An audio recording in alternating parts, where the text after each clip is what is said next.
Welcome to Luca is a Billionaire, where the only thing I invest in is your answers. You begin by making sure Node. JSLTS is installed. This provides Node and NPM, which actually run and manage your code.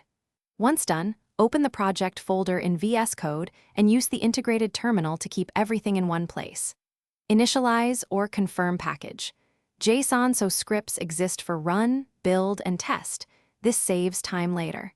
Make sure the repository files are present and that package. JSON points to the correct entry file because VS Code will rely on those scripts. Next, install key extensions like ESLint and a debugger for Node or Chrome so you get linting and breakpoints. Then run npm install to fetch dependencies, inspect Node modules and package lock.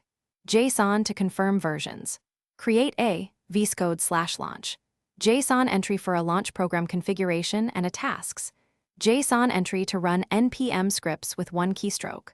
Once configured, use run and debug to start with breakpoints. This makes it easy to step through code and inspect variables. Finally, execute npm start or npm run dev from the integrated terminal or trigger the task you created. VS Code will attach the debugger if configured. Set breakpoints and use the debug console and variable watches to understand runtime behavior and step through code to find logic errors. When done, stop the process cleanly and rebuild if needed.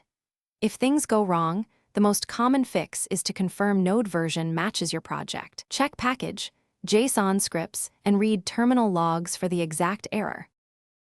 Thanks for watching and please subscribe. It's the best investment you'll ever make.